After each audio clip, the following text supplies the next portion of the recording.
Bom dia, caros estudantes. Vamos aqui, espero que estejam todos bem, né? Antes de mais nada, nós vamos aqui nesse vídeo encerrar aqui o nosso assunto sobre elementos da linguagem visual, tá? Nós vamos falar aqui algumas coisas importantes, fazer um resumo geral de tudo que a gente tem visto aí nas últimas semanas sobre esse conteúdo, tá bom? Então, vou ser bem breve, não vou me estender muito nesse vídeo, nessa explicação, porque é um resumo de tudo que vocês já viram e pode ser visto aí nas últimas aulas de PD3 e artes, tá bom? Então vamos lá, elementos da linguagem visual. Do que se trata, né? O que são esses elementos? Elementos da linguagem visual são qualidades observáveis, né? Características observáveis nas artes visuais, tá? Quais são as artes visuais? Desenho, pintura, escultura, ok? São algumas dessas linguagens visuais e que se utilizam desses elementos, tá bom? Nós temos aí estudado 5 elementos básicos, né? Que é a ponto, linha, forma, cor e textura, né? Mas ainda há outros elementos, como perspectiva, profundidade, altura, né? Que são elementos que são estudados também para falar de características da linguagem visual, tá bom? Vamos começar então falando de ponto, tá? O ponto, ele é a unidade básica, ela é a menor unidade, né, da linguagem visual, ou seja, é por onde tudo começa, né? Uma linha mínima, né? Um ponto mínimo, eu pegar um pincel, né? Melar de tinta e jogar na tela, é um ponto, certo? Eu pegar um lápis e escrever aqui num papel, né? É um ponto, certo? São pontinhos, né? Ele não necessariamente tem uma forma redonda, ele pode ter outros formatos também, como até mesmo uma própria vírgula, eu posso considerá-la como se fosse um ponto. Ele pode ser quadriculado, ele pode ser triangular, não importa. É a unidade mínima de comunicação através de onde eu vou começar a pintar essa obra, certo? A fazer esse desenho ou essa pintura. Temos aqui alguns exemplos aqui de pinturas pontilhadas, olha só. Ele utiliza a composição inteira da obra como pontos, tá vendo? E ele vai dar essa nuance aqui de cor, de onde é a árvore aqui, onde é esse barranco, o sol onde ele está sendo colocado, o céu, através de cores, né? Ele vai utilizar cores diferentes para cada pontinho, mas ela é elaborada basicamente a partir de cor. Aliás, desculpe, de pontos, tá? De pontinhos. E a cor vai ser utilizada para dar essas nuances diferenciadas na obra, tá vendo? Aonde isso é muito aplicado? Nas obras de um movimento chamado impressionismo, olha só. Vocês vão notar aqui nessa obra que ela não tem utilização de linhas, tá? Contorno através de linha não é utilizado. Ele utiliza aqui os pontos, olha só, as pinceladas mesmo, para fazer a composição da obra, né? No impressionismo, a utilização de linhas ela é descartada por esses artistas, porque eles dizem que as linhas ela é uma abstração humana, ou seja, o ser humano não observa isso na realidade. Então, para que eu vou utilizar isso nas minhas pinturas, né? Eles queriam imprimir um grau de realidade muito maior nessas obras, e olha lá. Tá vendo? Como não tem utilização de linhas mesmo, são várias pinceladas, né, que ele compõe a obra sem utilizar a linha, o segmento da linha, tá? Então aqui nós temos o impressionismo utilizando pontos também, que não serão necessariamente redondos. Olha só esse rastro do sol aqui. Esse rastro do sol ele não é aqueles pontinhos redondos. São pontos de pincelada mesmo, né, sequenciadas, tá bom? Então, o que viria a ser a linha? Olha assim. A linha, ela seria a movimentação do ponto. Eu tenho um pontinho parado, certo? Eu tenho aqui o ponto, eu movimento esse ponto, certo? Eu faço a movimentação desse ponto no espaço. Então, eu vou ter uma linha, né? Eu começo sempre quando eu vou fazer aqui um desenho, olha só. Não sei se vai dar para ver aí, mas aqui eu começo com um ponto parado. E quando eu quero fazer, sei lá, um coração, vamos supor, eu faço a movimentação desse ponto na tela, na lousa, né, no papel, né? Então a linha é essa movimentação que eu faço do ponto, da ideia de movimento. Então eu utilizo linha para fazer contorno, utilizo linha para fazer a marcação de determinada forma, né? E a forma já é um outro elemento que a gente vai ver daqui a pouco. Mas olha só, essa aqui é um desenho composto basicamente por linhas, tá vendo? Ele dá esses nuances, esses formatos, essa movimentação, tá bom? E a linha também pode ser utilizada como convergência de um ponto de visão, tá? Quando eu quero fazer uma visão em perspectiva, uma visão alongada, eu utilizo as linhas laterais, né? Quando a gente vê geralmente aqueles desenhos de estrada, que tem aquela perspectiva alongada, que eu olho para frente com aprofundamento, também é devido à utilização de linhas, por exemplo, tá bom? Aqui um exemplo de imagem com linha, outro exemplo de imagem feito com linhas, tá vendo? Uma borboleta, né, feito ali através de linhas, e eu consigo identificar que é uma borboleta por conta da movimentação, dos formatos, né, da utilização aí nesse desenho. E aí nós temos também a forma, tá? A forma, como o nome já diz, já resume bem, né? É uma forma geométrica, né? Aí nós vamos ter a utilização de formas arredondadas, quadriculadas, triangulares, né? Retangulares. E a aplicação disso na obra de arte, né? Que nós temos aqui, se você observar o contexto do conjunto da obra, é um sorvete, né? Foi desenhado ali através de utilização de formas simples, redonda, né, quadrado, triangular, retangular, né? Temos aqui uma obra um pouco mais complexa, que é uma pintura, né, em parede, mas que é feita aqui com uma porção de triângulos, tá vendo? Formas redondas, certo? Então, quando a gente fala de forma, é o encontro, né, de mais de uma linha, de uma ou mais linhas que se encontram e geram uma forma geométrica. Então, se eu começar a fazer o desenhozinho de uma linha,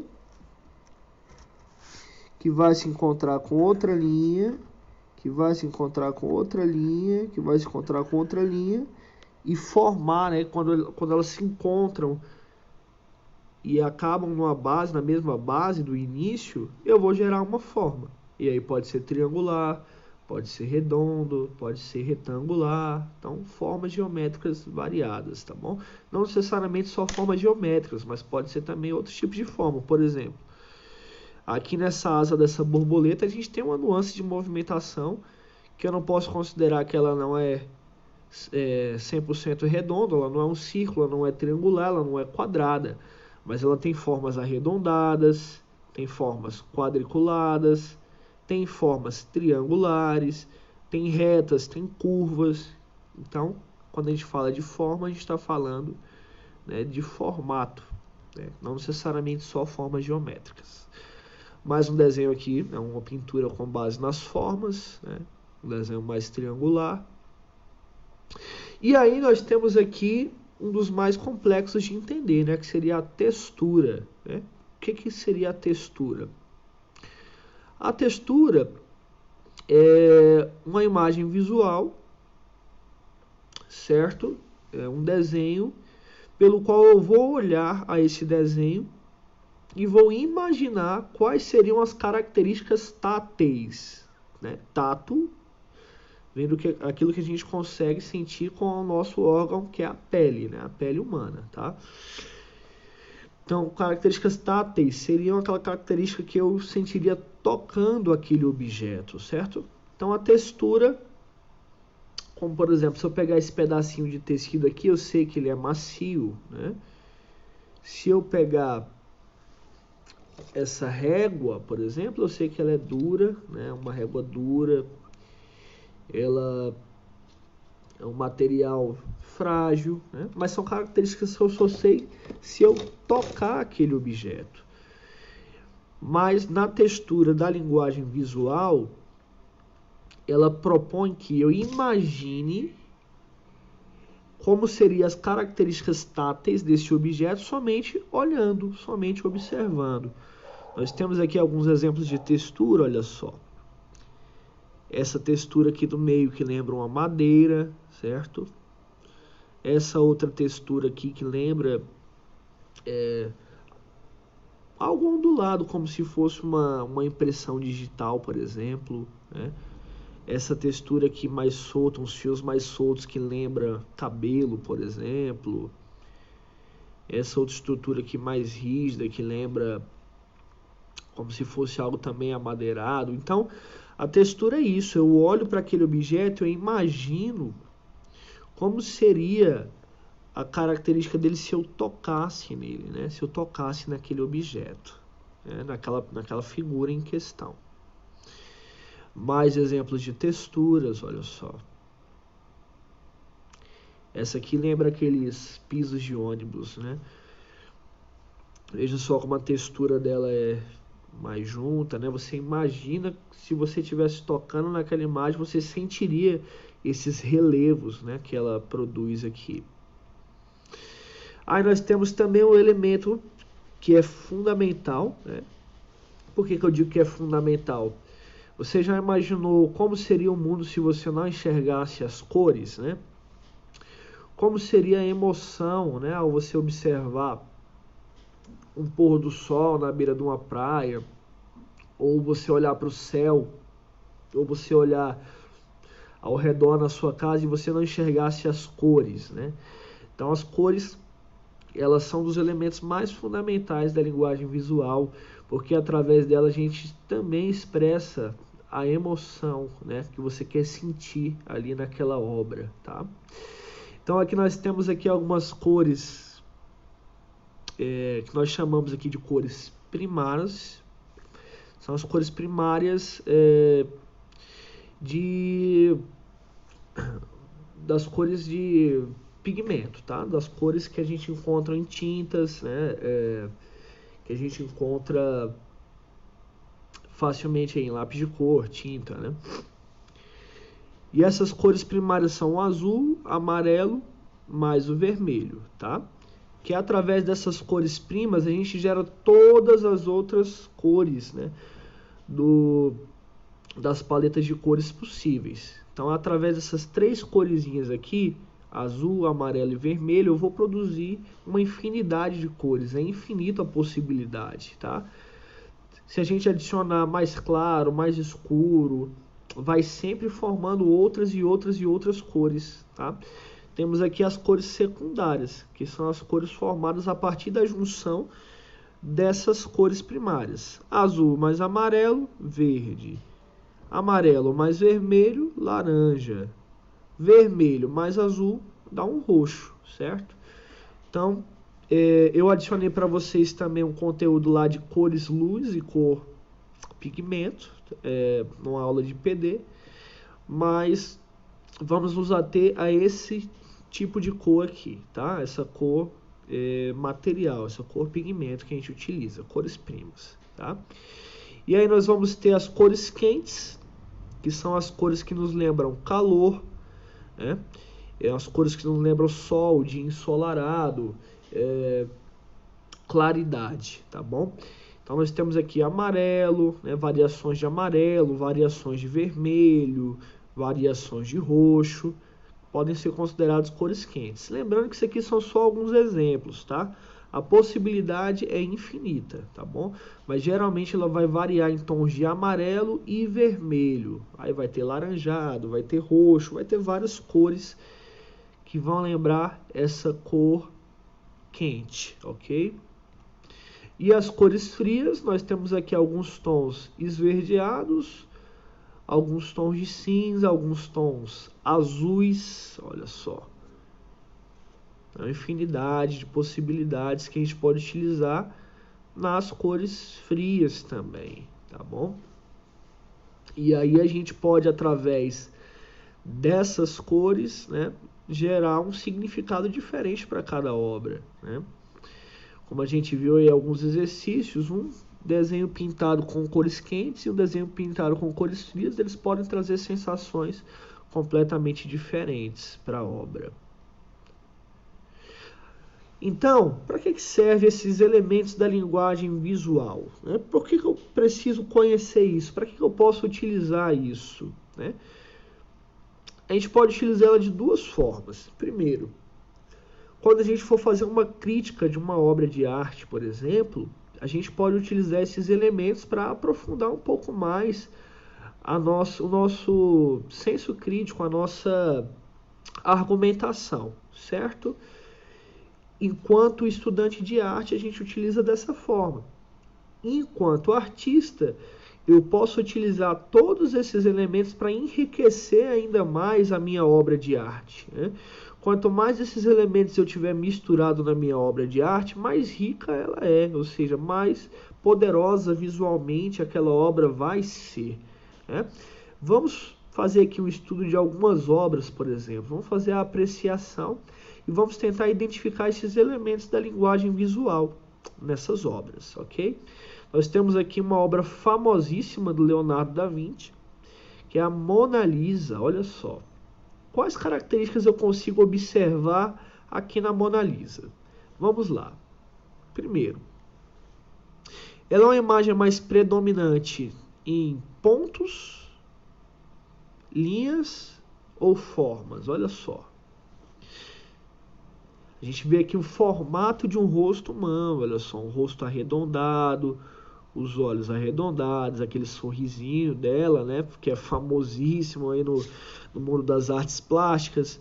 Um formato triangular no nariz.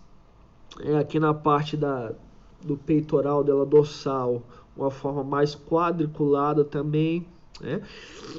Nós temos aqui no fundo uma pintura que não se utiliza tanto de linhas, ela é mais pontilhada, são pinceladas mais descompromissadas com essa questão de linha, de forma, de formato, né? E eu tenho aqui também a utilização de cores mais pastosas, né? E aí vamos lembrar mais, remeter mais ao frio, cores frias, né? Olha só. Então vejam vocês aí, a Mona Lisa. São algumas características que a gente pode observar aí com os elementos da linguagem visual. Eu tenho aqui formas, tenho algumas linhas, olha só, esse contorno aqui do cabelo dela é perfeito, é exato, ó. Uma linha curva, né? Eu tenho também a questão do ponto, né, dos pontilhados que foram utilizados aqui na parte do fundo da obra, lá onde aquelas árvores, aquele rio, aquele riacho, né? Linhas também, ó, aqui, ó, da parte do fundo aqui, nessa estradinha de chão que ele pintou aqui no fundo, né? Tem a questão da cor, que é muito forte, ela exprime a emoção da obra, né? Com relação ao contexto observado, né? Eu tenho ali uma cor pastosa, né? Que dá uma sensação contrabalanceada, né? Eu contrabalancei o sorriso dela com essas cores mais mornas, mais frias, que não são tão alegres, não tão vibrantes, né? Então esses aqui são alguns dos elementos observáveis. Também a textura, olha só. Note específico aqui essa parte da manga da blusa dela. Eu já imagino algo macio, né? Uma textura mais macia de se tocar. Então tudo isso Leonardo da Vinci utilizou nessa obra. São elementos da linguagem visual. Próximo quadro, que também é muito famoso, né? Muito bem quisto aí no mundo das artes plásticas, Noite Estrelada, de Vincent van Gogh. Nessa obra, ele se utiliza muito de cores frias. Olha só, é a noite, né? A noite é fria, mas ela também tem uma lua aqui, um amarelo, que é uma cor quente, né?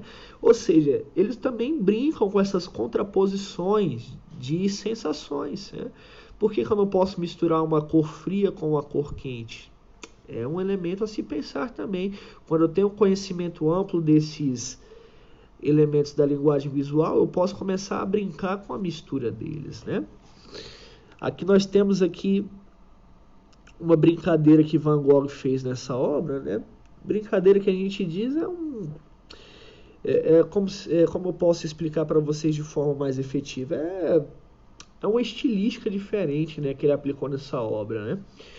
Também é uma obra impressionista, né? E ele colocou textura no céu, olha lá. Se a gente olhar para esse céu, a gente vai imaginar que ele é meio áspero, né? Que ele é um céu um pouco...